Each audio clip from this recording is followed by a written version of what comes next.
Bonjour à tous, je vous retrouve aujourd'hui pour un petit tuto rapide sur la création d'un logo, enfin d'une vectorisation d'un logo.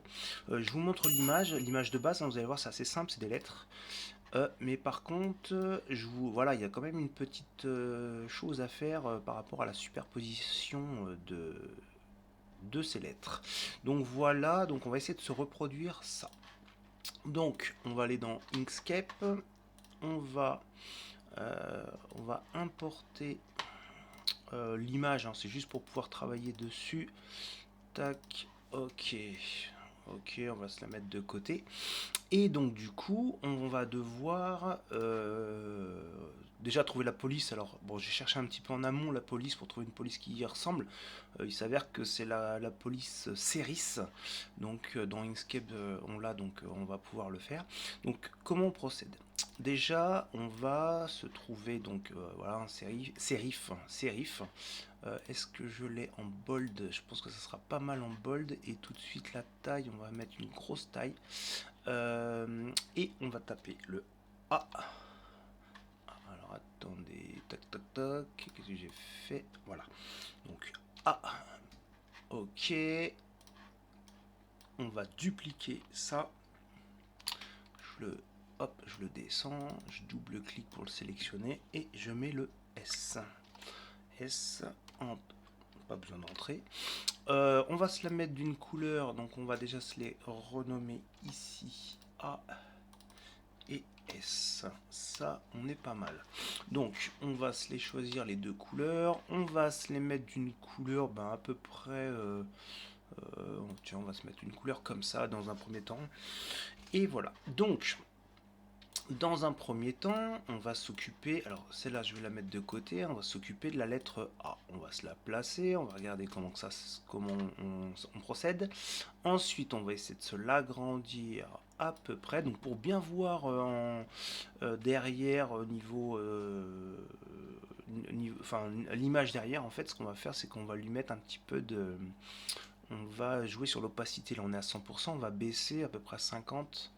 Voilà, pour voir effectivement. Et comme ça permet de voir un petit peu au travers comment on se place. Donc ensuite, là ce que je préconise, on est en mode texte, là vous voyez, il y a le petit T qui est mis à côté des lettres. Donc là on va tout de suite le transformer en objet. Donc on va aller dans chemin, objet en chemin, clac. Comme ça, dans les paramètres avec les petits points, on va pouvoir jouer un petit peu sur tout ça. Déjà, je vais essayer de voir si je peux pas écarter un petit peu. Voilà, comme ça, et comme ça. On va se le replacer un petit peu mieux, un petit peu plus bas. Alors là, j'ai l'aimantation qui m'embête, je vais la retirer. Et puis voilà. Alors, c'est pas exactement parfait. Si on veut vraiment faire du parfait, on peut le faire. C'est-à-dire que là, par exemple, on voit que effectivement mes petites pattes là, ça dépasse un petit peu. Si on veut respecter ça, et ben ce qu'on fait, on prend les deux petits nœuds qu'il y a ici et alors les deux petits nœuds, et avec la touche contrôle, je reste la touche contrôle appuyée et hop, j'écarte un petit peu. On voit que là, l'angle il est un petit peu plus haut. Bah, celui-là, on va le déplacer un petit peu plus haut. Puis on essaie de jouer avec justement les courbes de Bézier pour pouvoir tricher un petit peu. Sur ce côté-là, on est pas mal. Là, je vois que là-haut, il est un petit peu plus large. Et ben, je chope le nœud. Je reste appuyé sur contrôle, j'écarte. Et on va s'occuper d'abord de cette partie-là, hop là, avec la touche contrôle, j'écarte un petit peu. Celui-là, hop là, je le remonte. Et à la limite, celui-là, je le remonte aussi. Comme ça, on peut vraiment tricher un peu de la même façon. Si je veux vraiment être puriste, hop là, j'ai la touche contrôle, je déplace. Celui-là, je le remonte avec la touche contrôle. Ok. Et tout ça, on va essayer de le rapprocher au plus près de la courbe. Voilà, on peut vraiment jouer si on veut être minutieux par rapport à ça. Là, on est pas mal. Alors là, je sais pas si ça va jusque là, justement. J'ai l'impression. Donc là, ce qu'on va faire. Dans un premier temps, ce qu'on va faire, c'est que ce nœud-là, je le prends, je le redéplace. Voilà, pile aux intersections. Donc là, je vois que ça coince. Donc on va essayer de le mettre là. Mais lui, on va pas le voir parce qu'il y aura le S par-dessus. Donc ça, c'est pas très très gênant. C'est peut-être, voilà, celui-là. Hop, on va se mettre comme ça. On va voir que le S, il va venir cacher. Hop, on se remet le nœud ici. Ok, alors on essaie d'être parallèle, hein, essayer de respecter les choses. Ok, et pareil, hop, peut-être que ce nœud là on le supprime et on va se faire juste se redéplacer un petit peu ça, les nœuds, faire quelque chose de à peu près plat. Et la question est, est-ce que là on ferait pas plutôt en rond? Bah non, ça a l'air d'être comme ça en fait, il est mangé, mais il sera mangé par ce truc là, donc on le verra pas bien. Donc on essaye de faire quelque chose d'harmonieux au niveau des courbes, et ça me paraît pas mal pour cette lettre là. Donc ça c'est la lettre A. Maintenant on va, donc déjà moi j'aime bien enregistrer, donc on va l'appeler logo AS. Ok. Et donc là on va faire à peu près pareil avec la C. Donc moi ce que je vais faire, c'est que je vais verrouiller le A et verrouiller l'image, comme ça je vais être tranquille. Maintenant L, je vais le mettre d'une autre couleur pour que justement on puisse bien travailler en superposition sur l'autre. Donc pareil, j'essaie de le mettre comme ça, un départ. Je l'agrandis, de toute façon il n'y a pas besoin de trop respecter au niveau taille. On va voir à peu près comme ça, on essaie. Oh, c'est pas si mal. Donc là pareil, l'opacité, hop, je la descends pour que je puisse voir au travers, voilà. Et donc là pareil, on va retoucher ça avec l'éditeur de nœuds. On clique dessus. Alors est-ce que je l'ai verrouillé celui-là? Ah oui, mince, là je ne l'ai pas transformé en objet, oui, il y a la petite lettre T, alors que celui-là il y a le chemin. Donc là je vais faire objet en chemin, comme ça me met tous les petits nœuds. Et donc là pareil, on va pouvoir déplacer les choses un petit peu. Alors tac, voilà, on essaie de faire quelque chose d'harmonieux. Là il y a un petit peu trop de nœuds, je vais supprimer celui-là, hop, et je vais le mettre. Alors voilà, on essaie de déplacer les choses. Ah, loupé. Voilà. Tac. Mais à la limite, et puis après on voit au niveau des angles. Ok, là faut que voilà, je vais juste agrandir un petit peu. Là on n'est pas si mal. Attendez, je sais pas. Ah si on n'était pas si mal. Là on remonte, je vais mettre à la limite de l'ombre, vous allez voir pourquoi tout à l'heure. Et là justement, voilà, je vais mettre au niveau de la limite de l'ombre. Enfin non, normalement, voilà, je vais mettre à la limite du jaune. Parce que on va lui faire un petit sort tout à l'heure. Donc le jaune, il est ici. Ok, bon pour l'instant je mets ça à la barbare. Et puis, voilà. Et voilà. Ok. Je regarderai, je contrôlerai. Ok. Et ok. Alors, est-ce que c'est pas trop mal? Alors, celle-là, je l'aime pas. Donc là, on va le mettre. On va cliquer sur le petit nœud ici de rendre doux. Clac, comme ça l'arrondit un petit peu plus. Ça sera plus joli. Celui-là, je vais peut-être le supprimer, je vais voir. Voilà, c'est plus joli. Voilà, plus il y a de nœuds, plus... Enfin, voilà, celui-là, à mon avis, il est trop... voilà, on est pas mal, pas mal. Ça donnait quoi, ça? Ceux-là, je les redescends un petit peu. Là, bon, bah, on peut respecter ou pas, faut voir. Bon. On est pas mal comme ça. Et là, j'étais comment, là? Ah oui, je vais le mettre un tout petit peu plus haut. Voilà, comme ça. Là, on est pas si mal. On verra si on doit retoucher ou pas, mais en tout cas, on n'est pas si mal. Donc là, j'enregistre, CTRL S, je déverrouille mon A. Et donc, pour l'instant, on n'a pas fait des miracles. On a fait deux lettres qu'on a recopiées l'une sur l'autre. Pour l'instant, en termes de broderie, on n'est pas tout à fait pareil. Si je cache, on voit... non, si je cache ici, je vois... Alors, je vois qu'il y a une structure...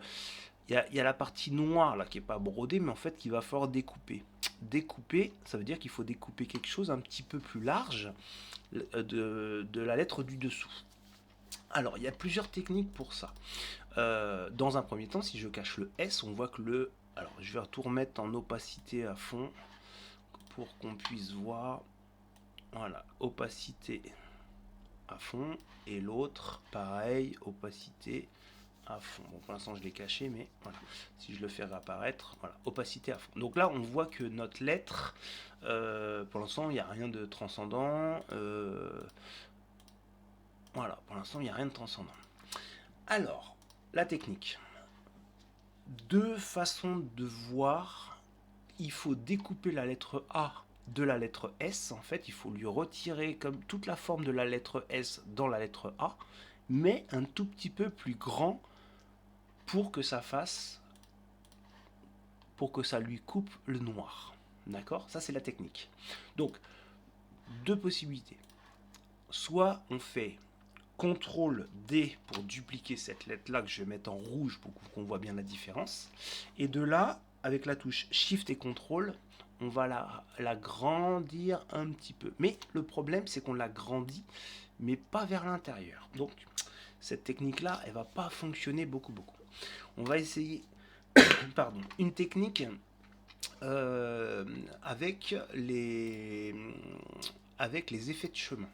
Et en fait, avec les effets de chemin, en sélectionnant la lettre S, normalement c'est offset. On va regarder. Alors pourquoi il veut pas me le choisir? Voilà. Et en fait c'est décalage. Alors c'est en anglais, maintenant ils l'ont remis en français. Donc c'est décalage. Et en fait là on va pouvoir créer un décalage de cette lettre là qu'on va déterminer en millimètres. Donc admettons, on va essayer, je vais faire au pif. Si je fais 1 mm, entrée, et ben en fait ça me grossit ma lettre. Donc maintenant je vais regarder ce que ça donne. Est-ce que je vais... Non, je vais pas pouvoir le voir parce qu'en fait il faut l'appliquer pour ça. Quand on fait ça, là pour l'instant j'ai l'aperçu et en fait il faut que je l'applique. Pour l'appliquer, je valide.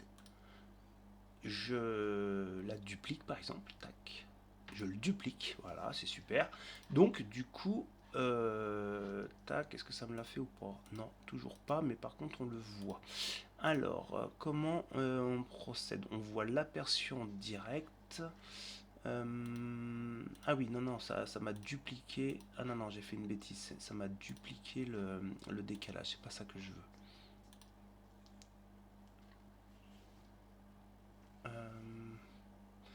Ce n'est pas ça que je veux.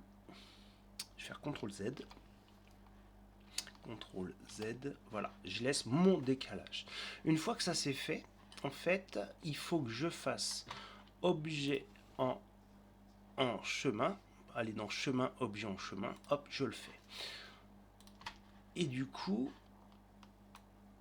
j'ai ma lettre qui a été faite. Le problème, que j'aurais dû traiter le problème avant, c'est qu'il aurait fallu que je le duplique. Donc je vais revenir en arrière. CTRL Z, CTRL Z, CTRL Z, CTRL Z. Voilà. Donc je reviens à ma lettre que je duplique. Je fais CTRL D pour le dupliquer. Ma lettre S, je vais la cacher et je vais travailler sur la deuxième. Donc la deuxième, on retourne dans effet de chemin. On va lui dire je veux 1 mm. Je fais entrée. Tac, ça me le fait 1 mm. Je fais objet en chemin. Et donc, j'ai mes deux S. J'ai, si je le mets en rouge, j'ai alors là le rouge il est par-dessus, il est plus gros, il est par-dessus le petit. Donc là si celui-là je le remonte, ça veut dire que ça me fait ça me fait un offset, en anglais c'est un décalage.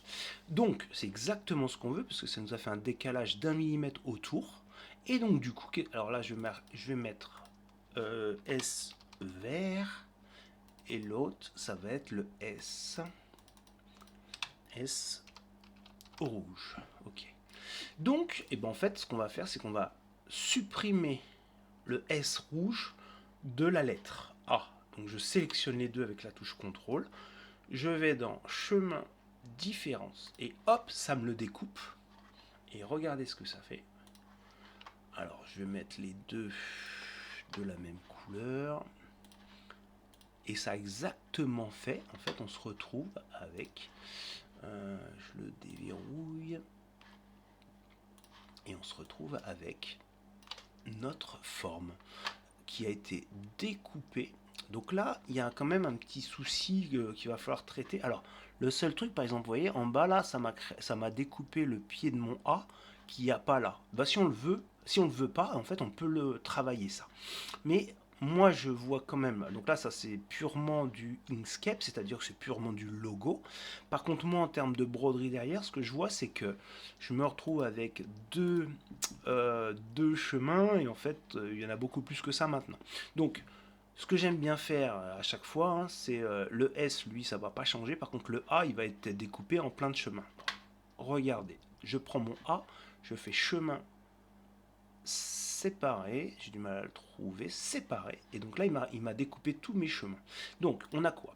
On a la grande lettre, la grande, si regardez si je la passe en, voilà, ça c'est la grande lettre, CTRL Z, ça on va dire c'est le grand A, le A, et là ça va être tous les petits chemins, donc là le petit barre du A, là on a le petit pied du A, et là on a la petite chute que pour ainsi dire, on peut lui dire bah j'en veux pas quoi. Donc là, on le prend, on le supprime. Tac, on le supprime et on garde que ça.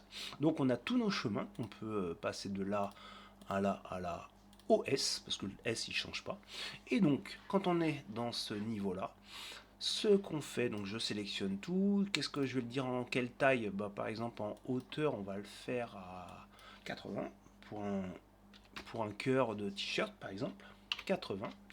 Je fais CTRL S pour l'enregistrer et on va voir dans justement Artistic Digitizer pour voir ce que ça donne. Alors j'ai pas du tout regardé où je l'avais mis comme d'habitude. Donc tac, normalement il doit être là dedans. Et ben non. Alors attendez, je regarde où est-ce que je l'ai enregistré. Et donc du coup comme ça, voilà, dans création, logo S, logo AS, création. Ok, voilà, il est là. On fait ouvrir et hop, on a notre logo. Donc bon, il y a la seule chose, c'est qu'il faut administrer justement ces remplissages. Et là, je vois ici qu'il me l'a fait en bourdon, alors que les autres, il n'a pas voulu me le faire. Et c'est normal, parce que les virages, là, il va pas aimer trop. Mais malgré tout, ça peut être sympa en bourdon à tester. Voilà, ça peut être sympa. J'aime pas trop les pieds, là. D'habitude, je les coupe les pieds pour que ça soit fait en deux parties.